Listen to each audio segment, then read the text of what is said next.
Eyanilo Premadana Karuna Pracho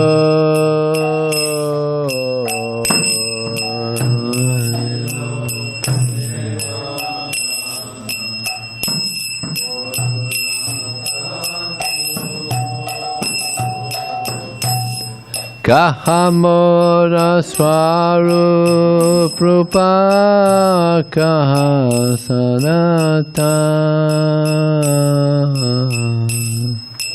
Whoops, I missed one. Sorry. Heino Prabhu Kota Gela Acharya Tako.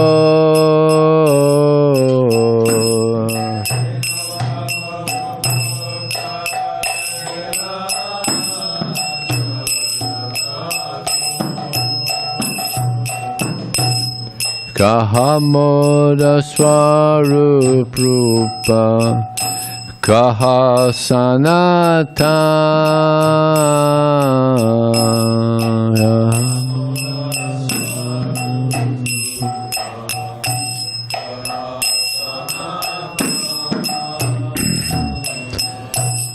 Kahadasa Raghunatha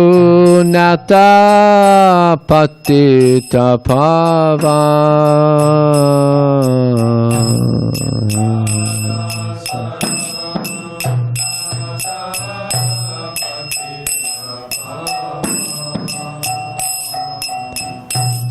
Kahamora Bhatta Juga Kaha Kavira.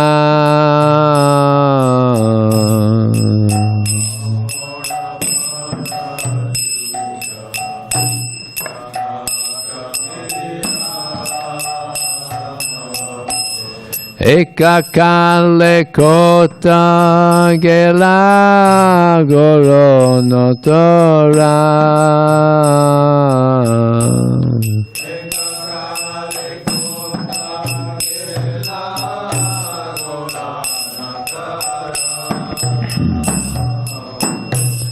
Pasane kutibo mata anale pasibo.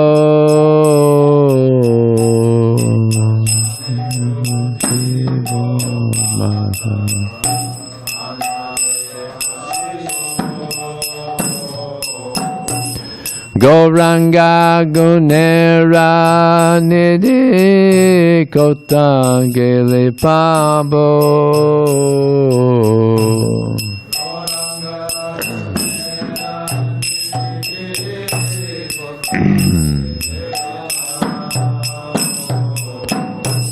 Se Sabha Sangira Sange Jekoilo Bila.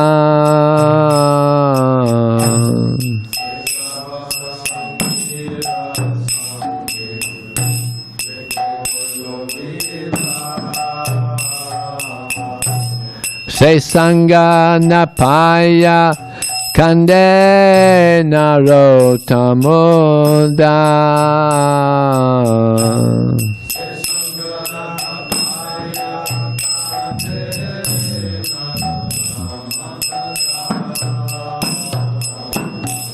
Jayanilo Premadana Karuna Pracho.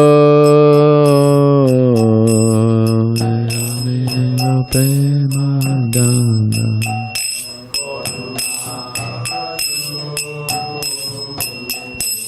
Heino Prabhu Kota Gela Acharya Tako.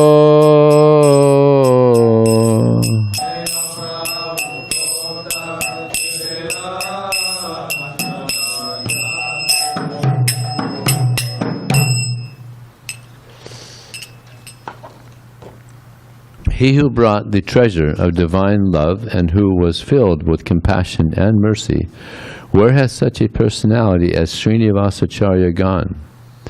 Where are my Swarup Damodar and Rupa Goswami? Where is Sanatan? Where is Raghunath Das, the savior of the fallen?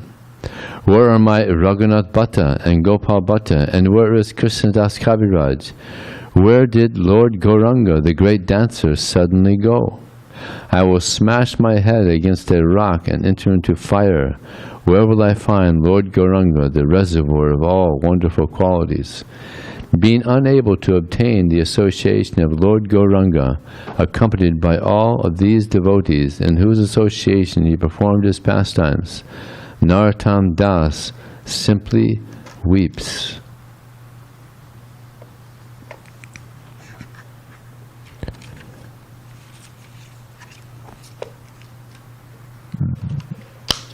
So today is the auspicious disappearance day of Gaura Kishora Dasa Babaji.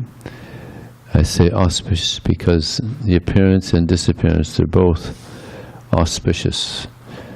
Because when they leave, they go off into other services, divine services. So, Gaura Kishora Dasa Babaji, I found recently that he was married, and his wife passed away when he was 29, and he decided to take up the life of Babaji.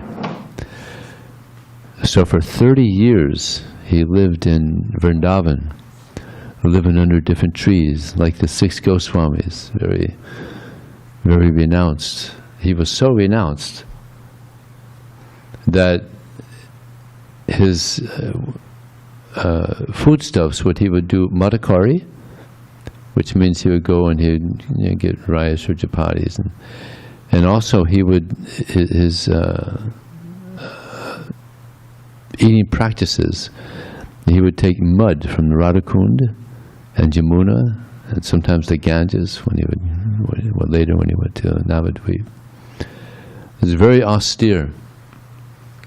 And it's described, yeah. Just like, that pastime of Madhavendra Puri, the clay, he would eat the clay, a little bit of the clay every day from the pot. Yeah. So he was also very devoted. He would chant 128 rounds a day.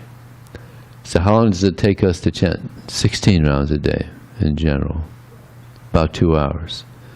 So 128, that's 16 hours. Average, generally devotees chant like that. Is that this Babaji? Sorry, no, that's different. That's another one. That's different. Yeah. So 16 hours a day chanting, 128 rounds a day. And there was 2 books that he decided he would read 2 books by Narottam Das Thakur. Anybody know the names of the books? I can't remember the names either, but Partana. But that's songs though, right? Yeah, songbooks, yeah. So he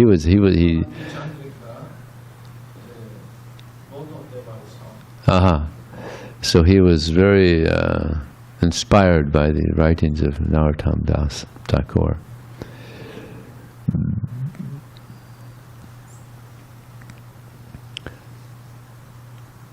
He would also, while he was in Vrindavan, it's described that he would offer respects to all the living entities. Of course, he can't offer respects to all of them, but he would offer respects to all the people, to the birds, to the insects, because they were residents of Vrindavan, special souls. I just came from Vrindavan, and you got to have a pretty transcendental vision, because there's all kinds. There's pigs and there's monkeys going around. You got to be careful with the monkeys. Yeah? So there's all kinds of living entities in Vrindavan, but they're spirit souls, and to live in Vrindavan, you got to be a special soul. And they leave their body in Vrindavan, they go back home, back to Godhead. So he had great awe and reverence for the residents of Vrindavan. And he would wear, it's described that he would wear only rejected clothes. He would, it's very austere. Yeah. And on Ekadasi, it was always nirjo, not a drop of water every Ekadasi. Yeah. Yeah. He also had no desire to have disciples. He was very exalted. When he went from Vrindavana to Navadvip, it didn't take long before his reputation was spread. And the person that he would hear from, mostly, when he went to Navadvip, Bhaktivinoda Thakur. He was very much appreciated, Bhaktivinoda Thakur, who also had such an incredible reputation. So he was very elevated, but he didn't want to take any disciples. But Bhaktivinoda Thakur had one desire, and that is that he give initiation to his son, who was Bhaktisiddhanta Saraswati Thakur. He thought he was the most qualified person to be his guru.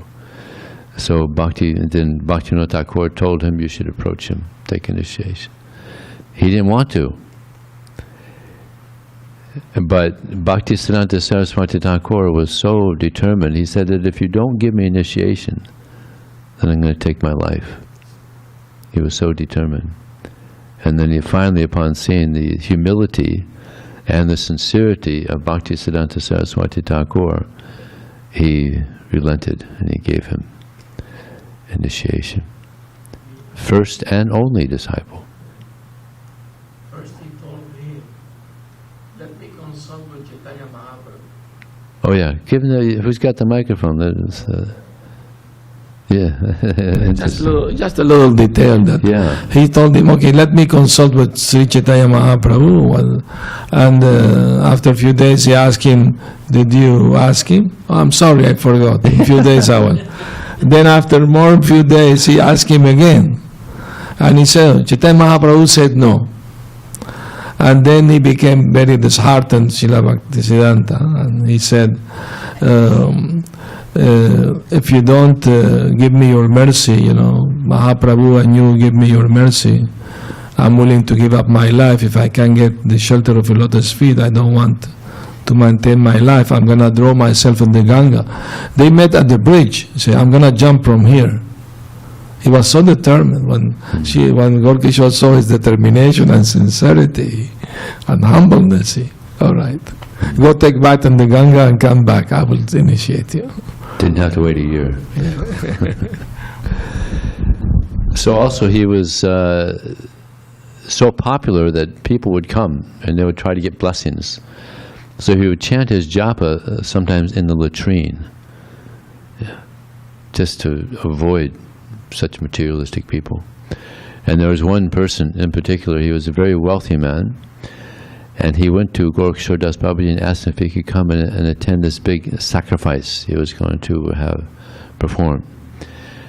And Gaura Kishora Dasa Babaji said, why? Why should I go? You never listen to me?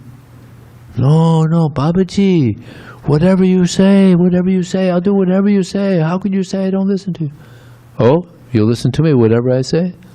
Yes. Sit here. Don't go home. Give up your business, give up your family, just chant Hare Krishna. Oh, Babaji, anything but that. And he just kind of distanced himself and went away.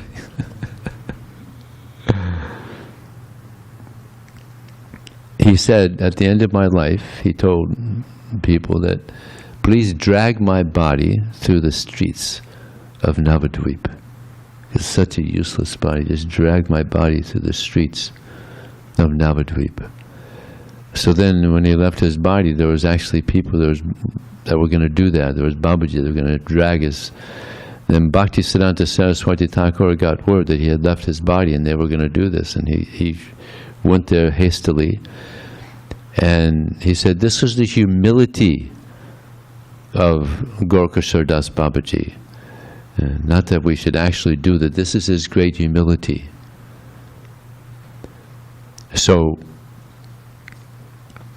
And they also wanted to have his body at their maths. You know, there's so many Babaji, and they had their maths, so they knew that if his body was at our mat, people would come and they'd give donations. So there's a little fruit of it. So Bhaktisiddhanta Saraswati Thakur explained that this is his humility, that he wanted his body dragged through. And whoever has not had any illicit connection with a woman in the past year, not yet, past 6 months, past 3 months, anybody that hasn't had any illicit affair with a woman in the past 3 days, you can touch his body. But then a constable had come, because there was a big, it was a big thing. So he said, how will you know they're telling the truth? And he said, I'll accept their word, but if they're lying, then they'll be smashed by Krishna. They'll go to hell. So all of these Babajis, one after another, they all put their head down and walked away because they were promiscuous, doing so much nonsense. So then Bhaktisiddhanta Saraswati Thakur took her body and put it on the bank of the Ganges. Yes? Yeah, it's not on. Turn it on. You're correct. Srila Bhaktisiddhanta said, my Guru in his humbleness, he definitely have said that to drag his body through the street. But I am sure that even Krishna himself will be proud to hold his body on his head, to carry his body on his head. Like Chaitanya Mahaprabhu hold the body of Haridas Thakur in his arms. So he said like that, we shall give him the greatest honor. He may say whatever, but we're not going to do that. Thank you. Okay, now we'll have Srimad Bhagavatam class.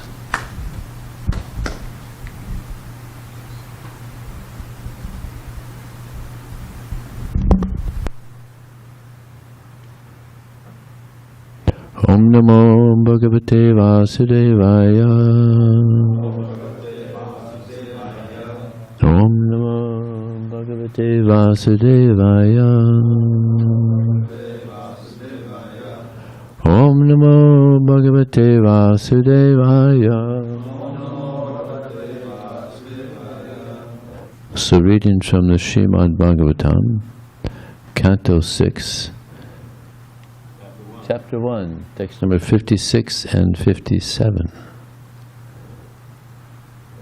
And I'll chant the, I guess I'll chant the, we'll chant the first one together and then I'll chant the second one.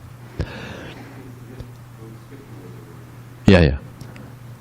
Ayam hi sutta sampana sila vutta gunalayaha Vrittavato madhurdanta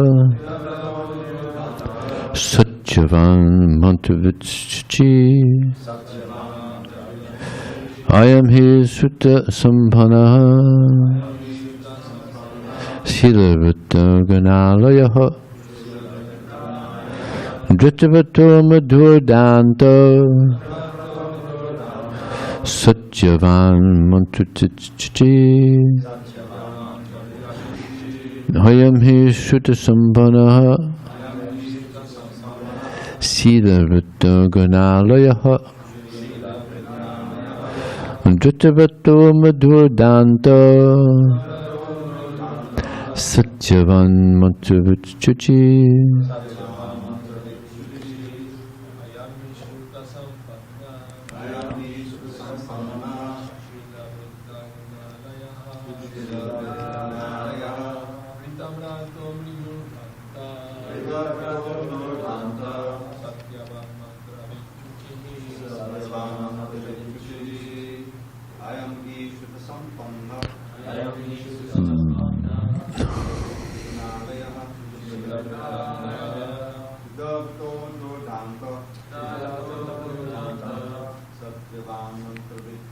Satyavan mantravitchi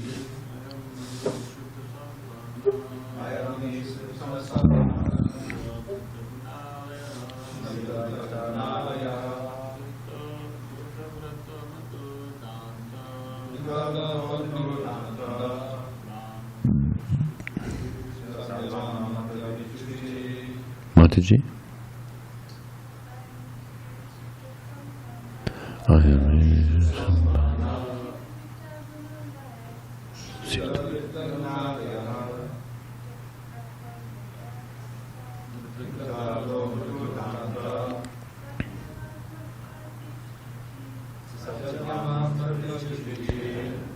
Ghorvagni atiti vidhanam shushrusar anahan kutaha sarvabhuta suhit sadhur mittavag anusuyakaha. I'll just read the translation and purport.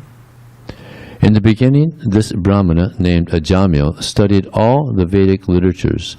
He was a reservoir of good character, good conduct, and good qualities. Firmly established in executing all the Vedic injunctions, he was very mild and gentle, and he kept his mind and senses under control. Furthermore, he was always truthful. He knew how to chant the Vedic mantras, and he was also very pure. Ajamila was very respectful to his spiritual master, the fire god, guests, and the elderly members of his household. Indeed, he was free from false prestige. He was upright, benevolent to all living entities, and well-behaved. He would never speak nonsense or envy anyone. Quite qualified. Purport.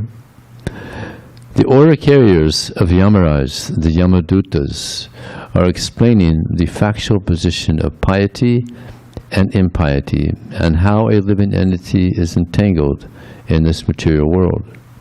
Describing the history of Ajamila's life, the Yamadutas relate that in the beginning he was a learned scholar in the Vedic literature. He was well behaved, neat and clean, and very kind to everyone. In fact, he had all good qualities. In other words, he was like a perfect Brahmana.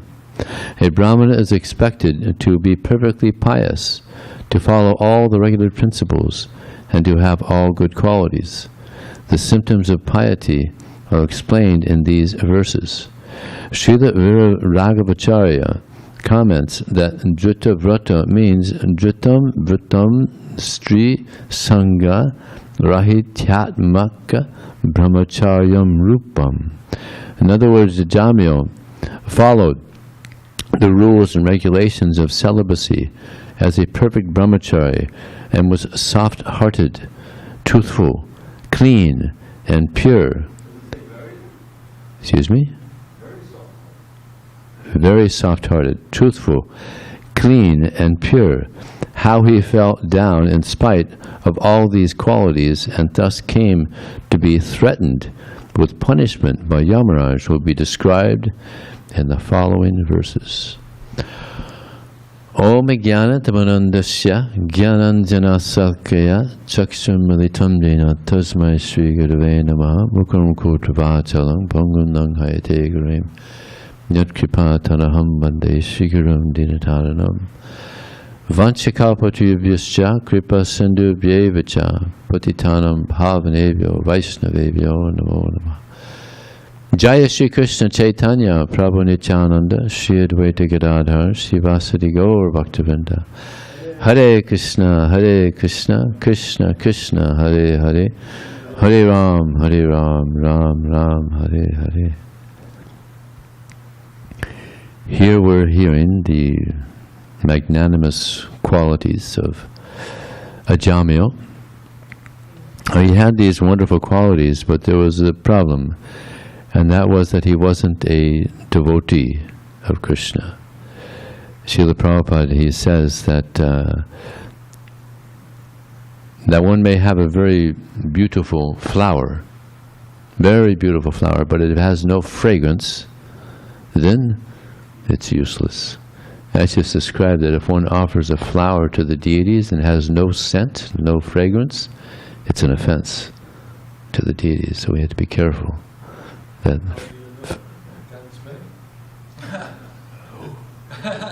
Well, there's a pastime, the amazing pastime of Ramanujacharya.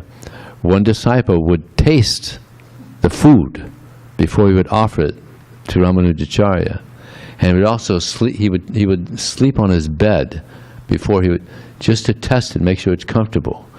He would eat it just to make it, to make sure it's tasty, because he didn't want the Lord to, Ramanujacharya to eat anything that's not nice.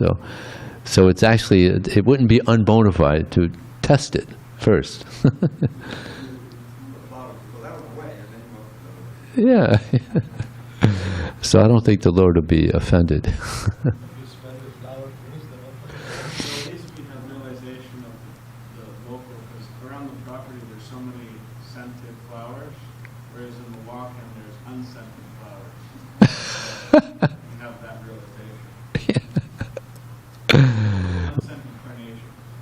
Yeah.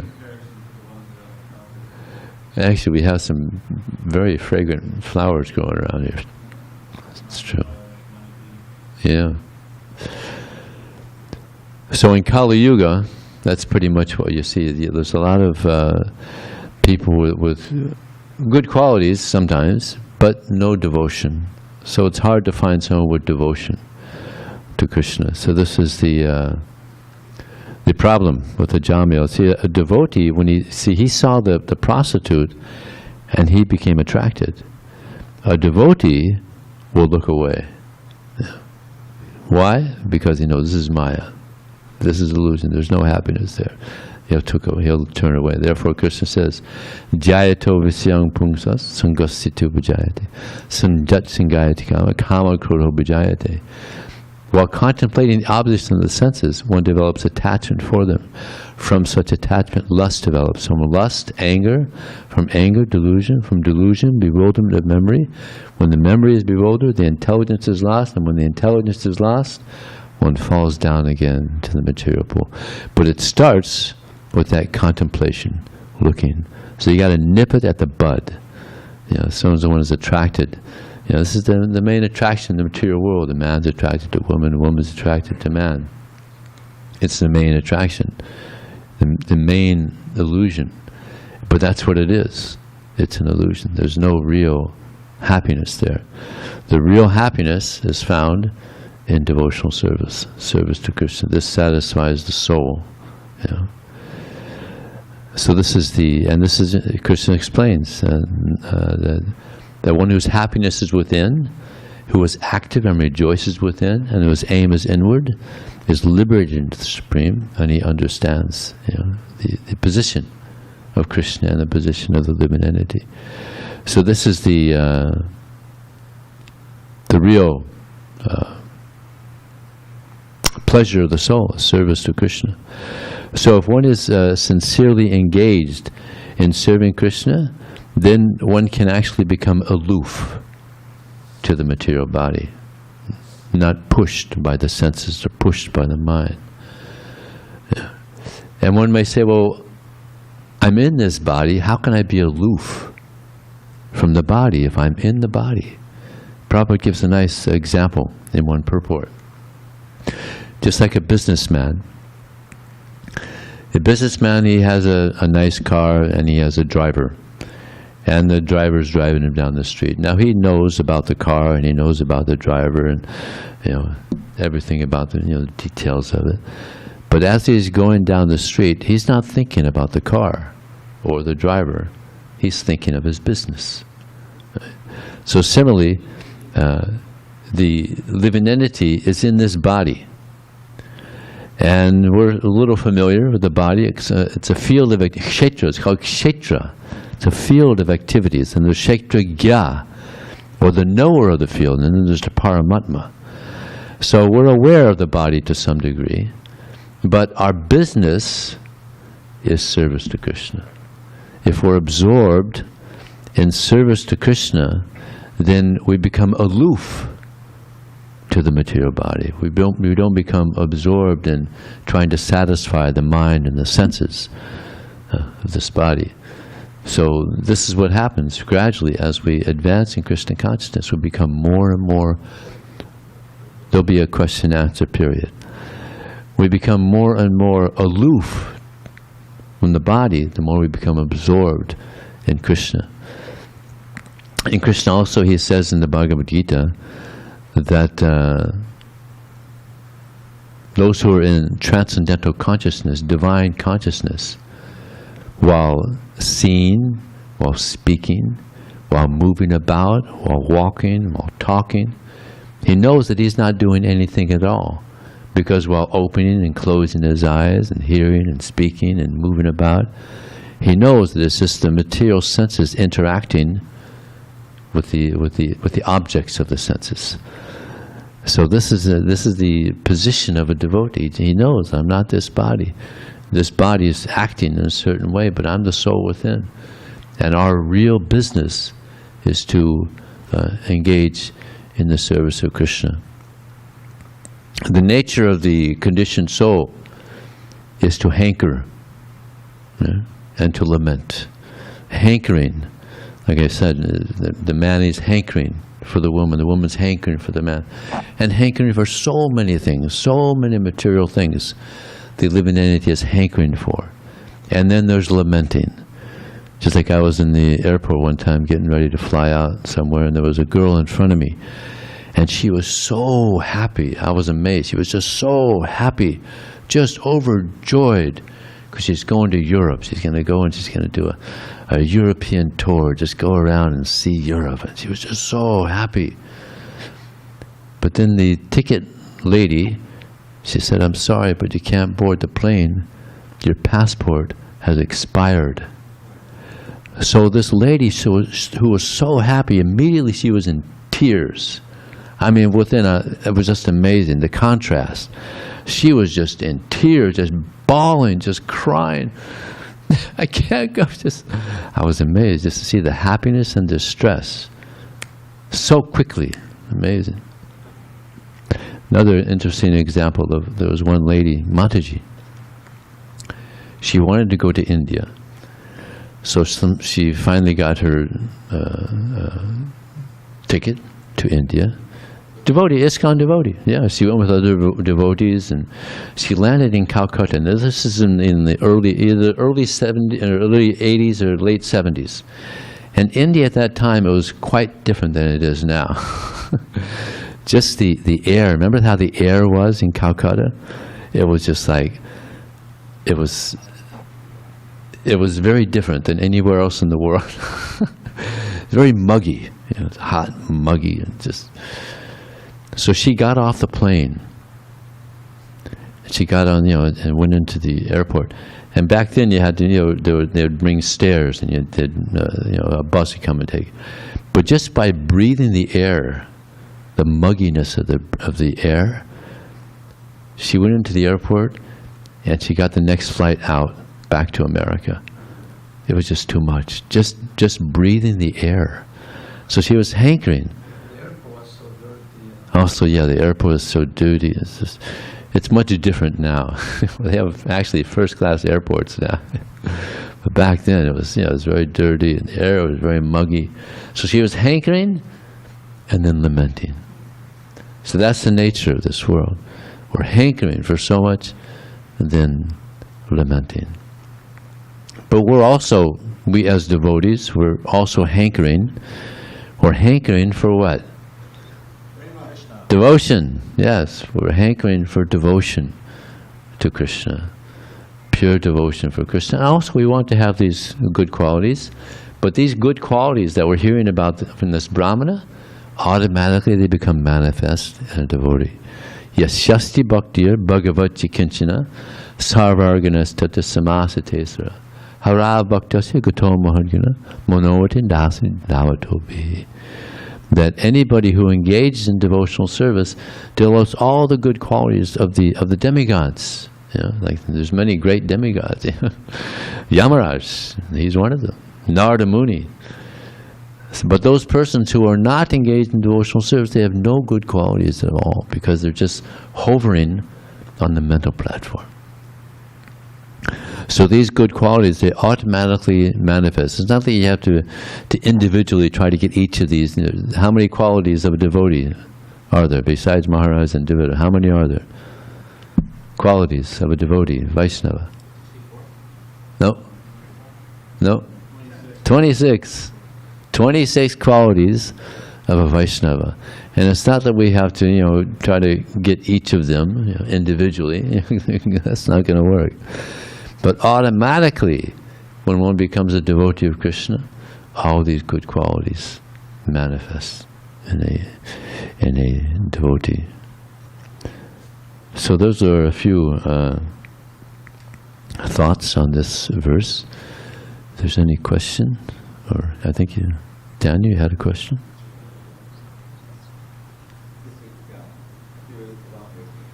Yes. It's right up. It's right to this. Yesterday and a few days ago, we had some question in the editorial department and everything. The word kama. It means more. The primary meaning in Sanskrit is not sexual desire, lust. It's just strong desire, ardent desire, and. But Kama Sutra and everything, everything that's what that means only. But no, the primary meaning is strong desire for anything. If you look it up, I won't read it now. It's not necessary. But you keep going in the definition. Eventually, it comes to mean strong sensual desire, sexual desire. But in English, the English dictionary, that's it. Kama means licentiousness, basically illicit sexual desire, overwhelming sexual desire. So one should understand that kama, when Krishna uses it in that verse you mentioned, the ayatollah sangha stage, then kama simply means it becomes more intense, the desire for anything. That's the kama, and that's eventually frustrated like that. So we should be aware of the fine nuances of that. So I don't have any desire, but I really want to go some other material desire. It's common. Yeah. Thank you for that. There's something also, just a little thing you reminded me of one devotee, a book distributor. The way he would distribute books sometimes, he would ask people, so you've heard of the Kama Sutras? Yeah, I've heard of the Kama Sutras. This is just the opposite.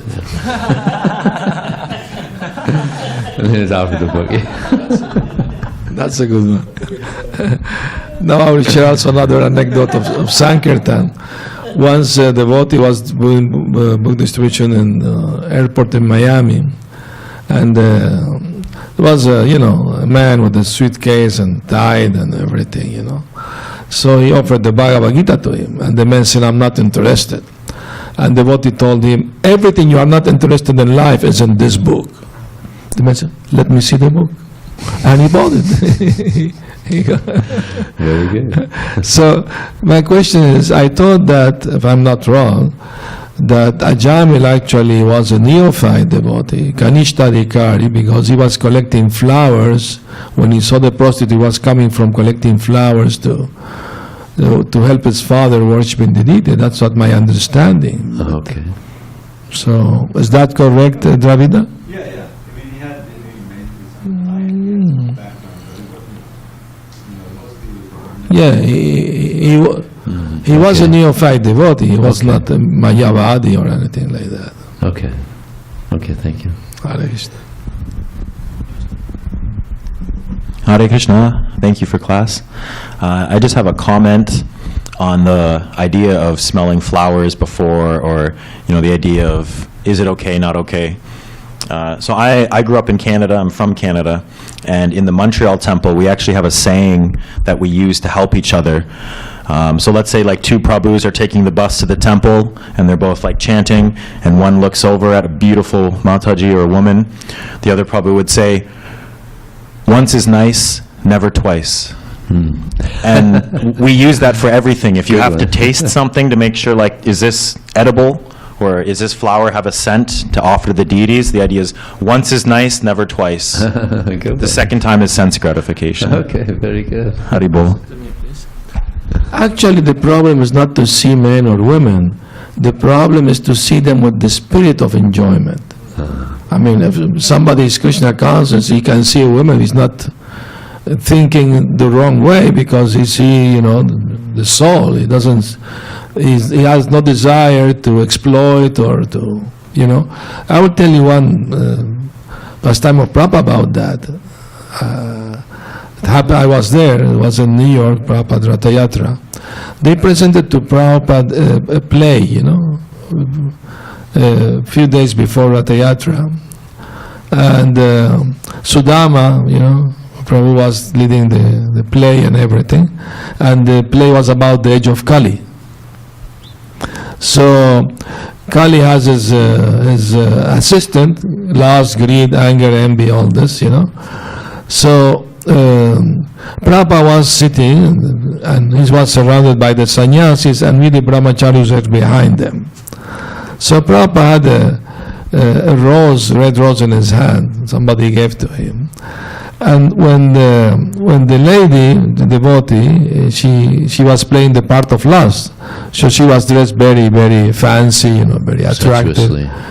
Sensuously. Yes, and I try to remember her name. She was from Germany, very good actress. Rasagya, she already passed away. So when she will come to the stage, all the sannyasi will look somewhere else, They will not look at the stage. Only Prabhupada was looking at the stage. And Prabhupada will smell the flower, the rose, and look at them, smile at them, and kept watching, the play. But then, after the play finished, Prabhupada walked to the elevator, his room was on the 11th floor, I remember. And Prabhupada told the sannyasi, you should try to try to understand the mind of pure devotee. When you see a woman, he's not interested in enjoying, but he thinks what a wonderful thing Krishna has created, that just by looking at it, men become bewildered. But he doesn't become bewildered because he doesn't have the enjoyment spirit, So that was a big revelation, that we got from Prabhupada at that time. Hare Krishna. Yeah, that's the key, is you don't try to enjoy the beauty. Yeah. He has another pastime of Prabhupada that he was with a lady devotee. There were some other devotees around. There was a beautiful woman around. And Prabhupada said, "Oh, isn't she beautiful?" And the lady said, "Well, I guess so, Prabhupada." Yeah, she's beautiful. The creation of Krishna is beautiful. But he never had the enjoying. And Prabhupada had so many beautiful disciples. And many gurus had beautiful disciples, and they would fall down with these beautiful women. Prabhupada never. Actually, there's an amazing pastime with Prabhupada at Yamuna. Prabhupada was at one temple, and he had a room, and next to his room was Yamuna's room and some other Madhujis, and he was out on the balcony, and she was on the balcony. And she was on one side, he's on. And she said to Prabhupada, "I love you." And Prabhupada said, "I know," and turned around and walked back into his room. So she's a beautiful lady, and she's saying, "I love you," but it's a spiritual love, completely spiritual love. Completely spiritual love. And he said, "I know," and he walked back into his room. So there's a lot of spiritual love, with Prabhupada and his disciples. Anything else? Yeah. Thank you. I was looking at our line of acharyas, and I had this question a long time ago, and I presented it to Radhe Shyam, and it kind of got lost in the mix, so I think it's an appropriate question for right now. It's about the relationship to, the temples we have now and how we were able to produce Vaishnavas. At the time when Bhaktivinoda Thakur was around, it didn't seem like, he rescued Gaudiya Vaishnavism and kind of instituted it. So they have Babajis they're taking initiation from, him and his son.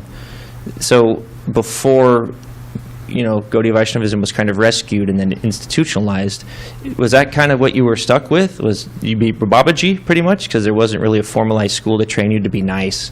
Because if you look, you're going Babaji, and then you look at Prabhupada's guru, and he's very fixed up. He's very clean, very. So do you think Babaji still has a role in today's society, and how fortunate are we that we now don't have to just become Babaji and go to the woods and relish Krishna? We can preach more formally, kind of cleaned up.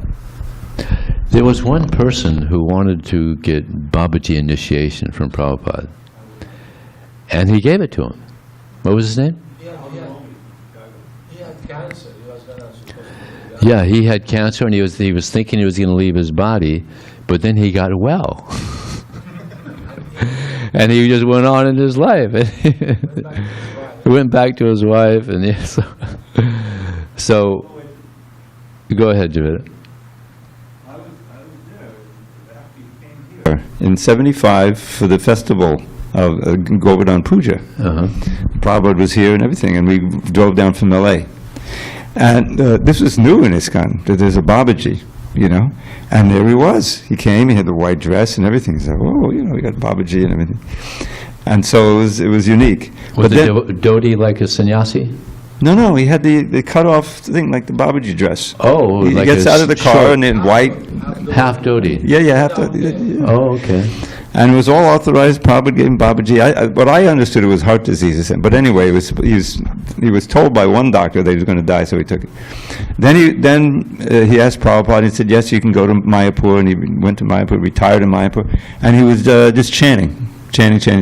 But then he checked out his health. The doctor, he said, you don't have a fatal disease, you know. It's not, you have a condition, but it's not fatal. Oh, okay. And then boom, he left there, went back, as you say, you know, and he didn't go back to being a brahmachari. He went. Give it to Maharaj. I mean, Babaji is authorized. It's not something wrong or anything. It's correct. Babaji means bhajana Nandi, means he stay in holy place and just perform devotional service to Krishna there. He doesn't go out to preach. He may preach to somebody who come to him, he preach, but not go out to the cities to preach. For example, once a rich man approached Gaura Kishora Dasa Babaji to ask him spiritual questions, philosophical questions, and was a rich man. So Gaura Kishora Babaji Maharaja said to him, yes, but every question you ask, you have to give me 100 rupees. At that time, 100 rupees was a lot of money, not like now. So the man agreed, and he asked many questions. Every question he would put 100 rupees in front. Devotees were surprised that he's asking money for, preaching. But anyway, it was a big pile of bills there. So when the man was satisfied, he paid obeisance and left. So Gaura Kishora Babaji explained to them, the devotees who were bewildered. He said, for this man, most important thing in life is money. So I asked him that money because I knew if he put money, he will be very attentive to hear the answer. That was the reason. And now take this money and use it for the service of the deities, like that, he said. Another thing is that when Bhaktisiddhanta Saraswati Thakur came, everything changed. He started ashram, brahmachari ashram. Bhaktivinoda Thakur was there. He was a householder and he was doing the Bhakti Vriksha. But there was no ashram. So Bhaktisiddhanta Saraswati Thakur, he started ashrams all over India. There were 64 temples. Mutts, yeah. So they were brahmachari ashrams. So Prabhupada, he caught on to the style of Bhaktisiddhanta Saraswati Thakur. So when he started his temples, he also started these brahmachari ashrams. And he started something that was really revolutionary, is the brahmacharini ashram, which is never heard of before. Because in India, there's no such thing as a lady living in a temple. They would get married. They would never live in a, there's no brahmacharini ashram. This is the first time ever that Prabhupada did it.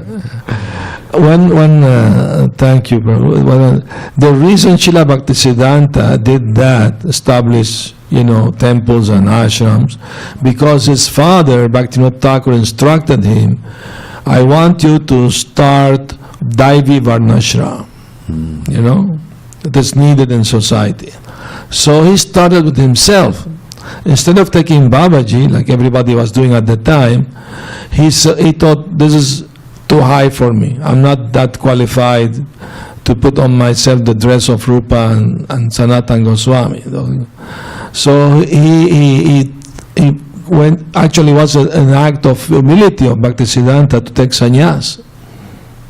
Of course, he was criticized because he took it from the picture of Gaura Kishora Dasa Babaji. Of course, he didn't see anybody qualified to give him sannyas, because sannyas you have to take from another sannyas. And in the Gaudiya Vaishnavism, there were no sannyasis at that time. So that was the main reason he did it. It was an act of humility. And also, Bhaktivinoda Thakur wanted to take Babaji from Gaura Kishora Dasa Babaji.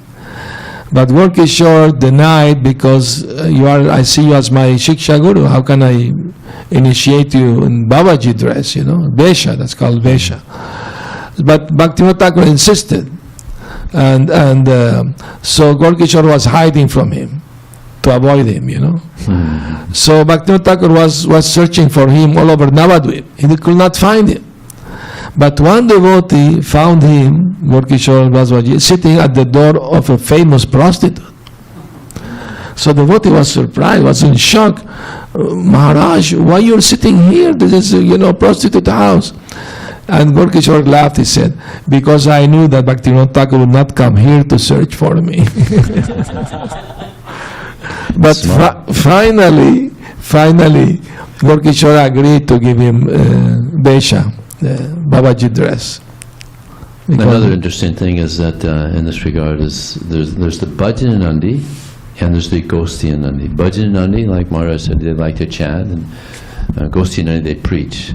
So Prabhupada said the best devotee is the bhajana Nandi that likes to preach. So both. That was Prabhupada. He was very much, he said, I have great faith in the holy name of Krishna, and therefore the Hare Krishna movement. And he liked to preach. He was attached to the holy name, and he was attached to preaching. So Prabhupada was both. Gosti Nandi means he likes to preach, and Bhajana Nandi, he likes to chant. Yeah. Okay.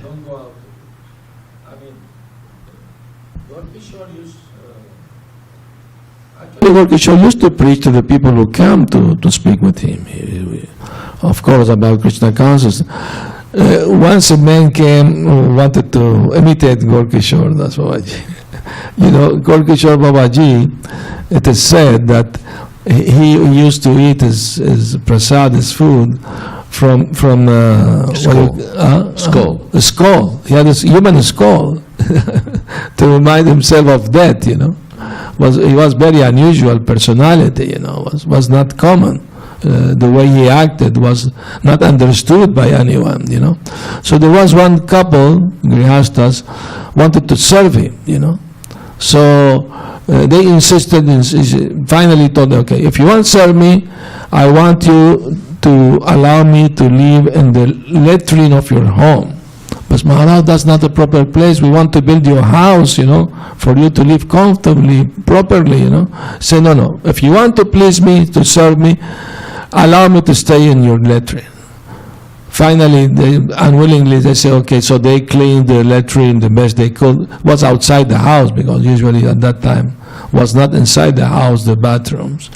So they cleaned very nicely, and he was living there, sleeping there, everything there.